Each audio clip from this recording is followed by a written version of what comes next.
So hello everyone, welcome to Mechanical Designer. Please subscribe my channel for development type of videos. বন্ধুরা আমার চ্যানেলকে subscribe করে দাও। আর এই উইকের নতুন অ্যান্ড ফ্রেশ বেঙ্গল নিউজে তোমাদের সকলকে স্বাগত। আর প্লিজ ভিডিওটাকে একটু লাইক অ্যান্ড হাইপ করে দাও, না হলে নতুন বন্ধুদের কাছে আমাদের এই বেঙ্গল নিউজ পৌঁছায় না।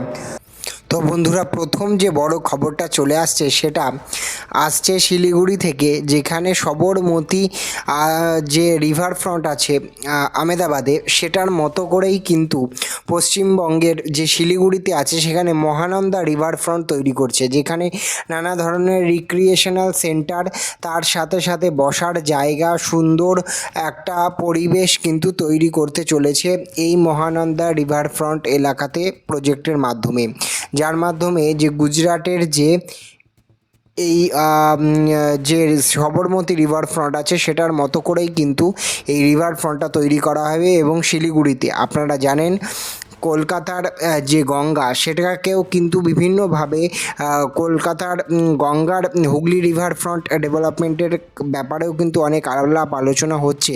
তার সাথে সাথে শিলিগুড়ির এই মহানন্দা রিভার ফ্রন্ট এলাকায় যেটার ডেভেলপমেন্টের কাজ করার কথা বলা হচ্ছে, সেটা কিন্তু হলে এটা কিন্তু একটা খুব সুন্দর পর্যটন ক্ষেত্র, তার সাথে সাথে আমাদের যে নদীকে বাঁচানোর কিন্তু একটা ভালো পদক্ষেপ। তার সাথে সাথে যদি আমরা দেখতে পাই একটা বড় খবর যেখানে আসছে, যে বেঙ্গল NHAI যে সেন্ট্রাল গভর্নমেন্টের বডি আছে, তাকে কিন্তু বিভিন্ন স্টেট হাইওয়েকে টেক ওভার করার জন্য বলা হয়েছে। এর মাধ্যমে পশ্চিমবঙ্গের বিভিন্ন ক্ষেত্রে, বিশেষ করে ভারতমালা যে প্রকল্প আছে সেন্ট্রাল গভর্নমেন্টের, তার আন্ডারে বিভিন্ন ধরনের যে রোড কনস্ট্রাকশন আছে সেটার এই ক্ষেত্রে কিন্তু একটা দিগন্ত আসতে চলেছে এই ভারতমালা বেঙ্গল প্রকল্পর মাধ্যমে। ভারতমালার সাথে বেঙ্গলের বিভিন্ন স্ট্রেচ যুক্ত হওয়ার কথা বলা হচ্ছে। তার সাথে সাথে ব্ল্যাকস্টোন, যেটা একটা আমেরিকান ইনভেস্টমেন্ট ফার্ম, তারা কিন্তু ফ্রেশ ইনভেস্টমেন্টের জন্য ওয়েস্ট বেঙ্গলের দিকে তাকিয়ে আছে, যার মাধ্যমে তারা ওয়েস্ট বেঙ্গলের গভর্নমেন্টের সাথে কথা বলছে এবং ইন্ডাস্ট্রি লিডারদের সাথে কথা বলছে, মেনলি হসপিটালিটি সেক্টর এবং যে হসপিটালিটির সাথে সাথে তারা যেমন রিয়েল এস্টেট সেক্টরের ক্ষেত্রে কিন্তু একটা ভালো বিনিয়োগের সম্ভাবনা আমরা দেখতে পাচ্ছি ব্ল্যাকস্টোনের তরফ থেকে। তারপরে যদি ইনফ্রাস্ট্রাকচার ডেভেলপমেন্ট এবং পোর্ট কানেক্টিভিটির কথা বলি, আমাদের কিন্তু হলদিয়া পোর্টের সাথে কানেক্টিভিটি করার জন্য ইন্ডিয়ান রেলওয়েজ প্রায় কিন্তু 25,000 কোটি টাকার বেশি কিন্তু স্যাংশন করেছে, যার মাধ্যমে পশ্চিমবঙ্গের আপাতত গভীর সমুদ্র বন্দর হওয়ার আগে কলকাতা বন্দর এবং যে হলদিয়া পোর্ট আছে সেটাকে আরও যাতে শক্তিশালী এবং সঠিক কানেক্টিভিটি দেওয়া যায়, সেই বিষয়ে কিন্তু এক এক করে পদক্ষেপ নেওয়া হচ্ছে।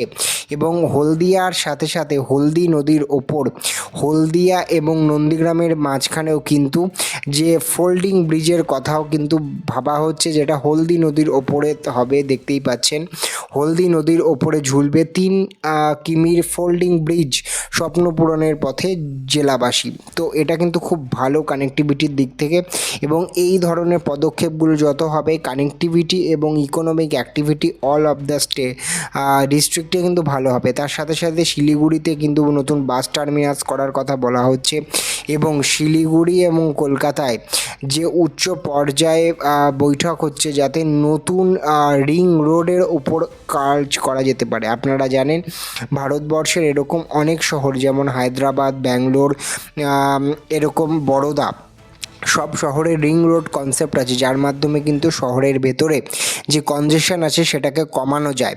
সেইভাবেই কিন্তু শিলিগুড়ি এবং কলকাতা ও ওয়েস্ট বেঙ্গলের প্রধান দুটি জনবহুল শহরের ওপর কিন্তু এই রিং রোড করার কথা ভাবা হচ্ছে।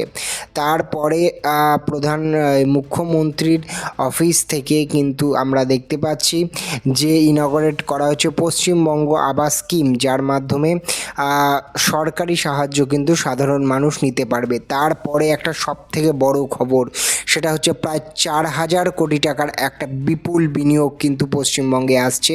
অবশ্যই সেটা পুরুলিয়াতে একটা ইন্টিগ্রেটেড ম্যানুফ্যাকচারিং প্ল্যান্ট আসছে অমিত মেটালিক্সের। আপনারা জানেন অমিত টিএমটি বারের কথা সবাই শুনেছেন।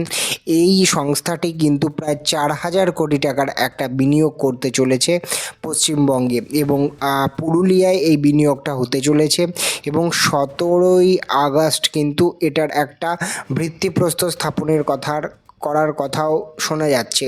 তো এর মাধ্যমে পশ্চিমবঙ্গ কিন্তু সারা ভারতবর্ষের অন্যান্য শিল্পপতিদের একটা বার্তা দিচ্ছে যে এসো, come to West Bengal to invest. এবং স্টিল ম্যানুফ্যাকচারিংয়ের ক্ষেত্রে পরপর কিন্তু শ্যাম মেটালিক্সের পরে এই একটা ইনভেস্টমেন্ট বা ভিত্তিপ্রস্তর স্থাপন হয়ে গেলে পশ্চিমবঙ্গ কিন্তু খুব বড় আকার ধারণ করবে। তারপরে এই ধরনের ভিডিও পেতে গেলে আমার চ্যানেলের সাথে জুড়ে থাকুন, এবং পরের ভিডিওতে সবার সাথে দেখা হচ্ছে। বাই।